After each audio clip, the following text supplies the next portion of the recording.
ओम श्री शक्ति नमः। ओम श्री शक्ति नमः। ओम श्री शक्ति नमः। ओम श्री शक्ति नमः।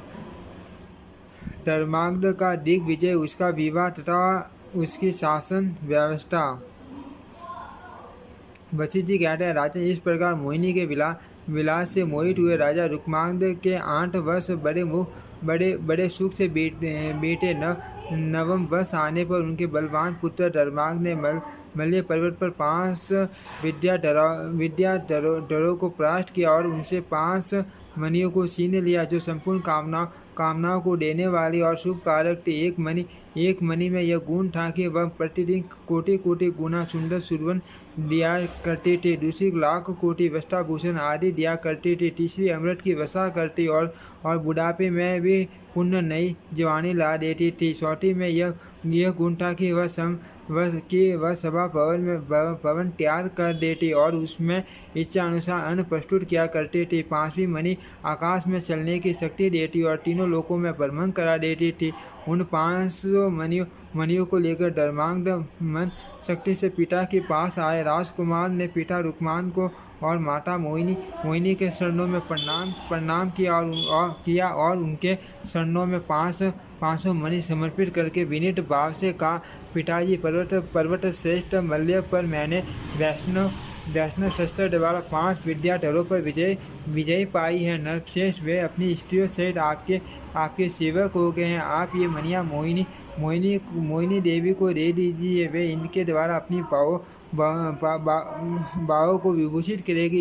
ये मणियाँ समस्त कामनाओं को देने वाली हैं। भूपते, आपके इस प्रताप से मैंने 7 द्वीपों को बड़े कष्ट से अपने अधिकार में किया है। तुरंत कुमार धर्मांग ने नागों की भोगपुरी विशाल दानवपुरी और वरुण लोक के विजय की बात सुनाकर वहां से जीतकर लाए हुए करोड़ों रत्न, हजारों श्वेत रंग के श्याम वन घोड़े और हजारों कुमारियों को पिता को दिखाया और कहा, पिताजी, मैं और यह सारी संपत्तियां आपके अधीन हैं। तात पुत्र को पिता के सामने आत्म प्रशंसा नहीं करनी चाहिए। पिता के ही पराक्रम से पुत्र की धनराशि बढ़ती है। अतः आप अपनी इच्छा के अनुसार इनका दान अथवा संरक्षण कीजिए। मेरी माताएं भी अपनी इस संपदा को देखे। वशिष्ठ जी ने कहा, पुत्र की बात सुनकर नरश्रेष्ठ रुक्मांगद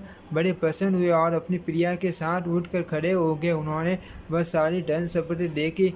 उन विष्णुपरायण राजा ने एक सन तक हर्ष में मगन रहकर बड़े प्रेम के सहित वरुण कन्या सहित समस्त कन्याओं को अपने पुत्र धर्मांग के अधिकार में दे दिया। से सब वस्तुएं बहुत से रत्नों तथा दानव नारियों के साथ उन्होंने मोहिनी को अर्पित कर दी। धर्मांग के लाए हुए धन वैभव का यथा योग्य विभाजन करके राजा ने समय पर पुरोहित जी को बुलाया और कहा, ब्राह्मण, मेरा पुत्र सदा मेरी आज्ञा के पालन में स्थित रहा है और अभी तक यह कुमारी हैं।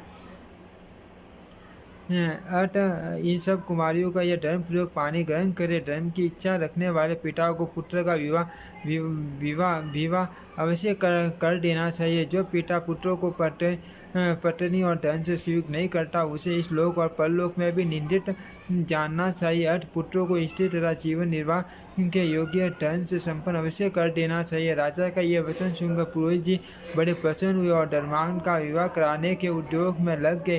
धर्मांग विवाह होने पर भी लज्जावश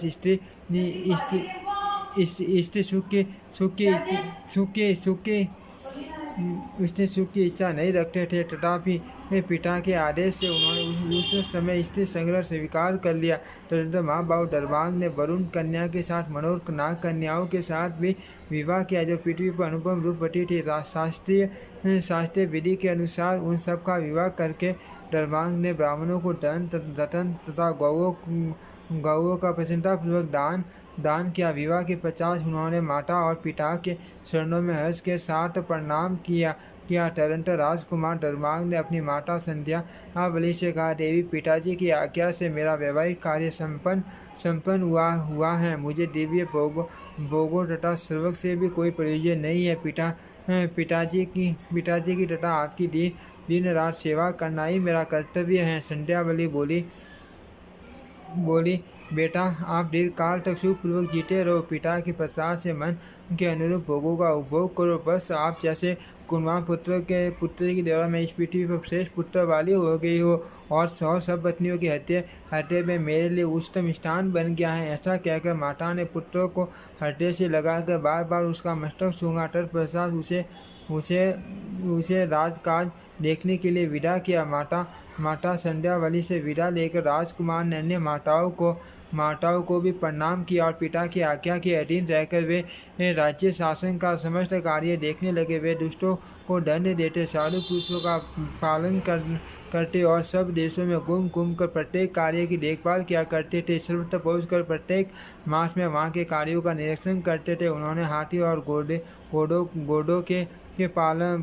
पोषण की अच्छी व्यवस्था की थी। गुप्तचर मंडल पर भी उनकी दृष्टि रहती थी। इधर उधर से प्राप्त समाचारों को वे देखते और उन पर विचार करते थे। प्रतिदिन माप और तौल की भी जांच करते रहते थे। राजा धर्मांध प्रत्येक घर में जाकर वहाँ के लोगों की रक्षा प्रबंध करते थे। उनके राज्य में कहीं दूध पीने वाला बालक माता के स्तन न मिलने से रोता हो, ऐसा नहीं देखा गया। सास अपनी पुत्र वधू से अपमानित होकर कहीं भी रोटी नहीं सुनी गई। कहीं भी समर्थ पुत्र पिता से याचना नहीं करता था।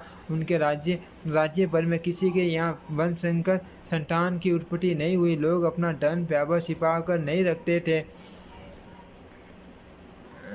कोई भी धर्म पर दोषारोपण नहीं करता था।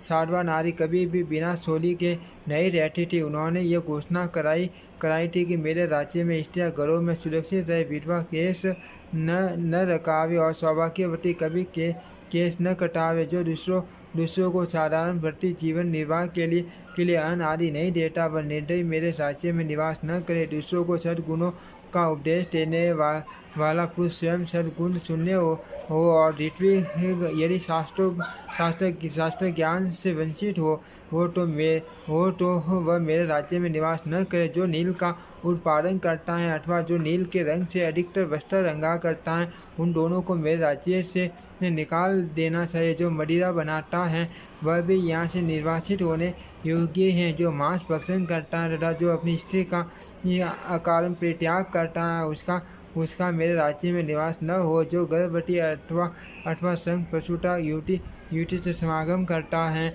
वह मनुष्य मुझ जैसे शासक के द्वारा दंडनीय है। ओम श्री शक्ति नमः। ओम श्री शक्ति नमः। ओम श्री शक्ति नमः। ओम श्री शक्ति नमः।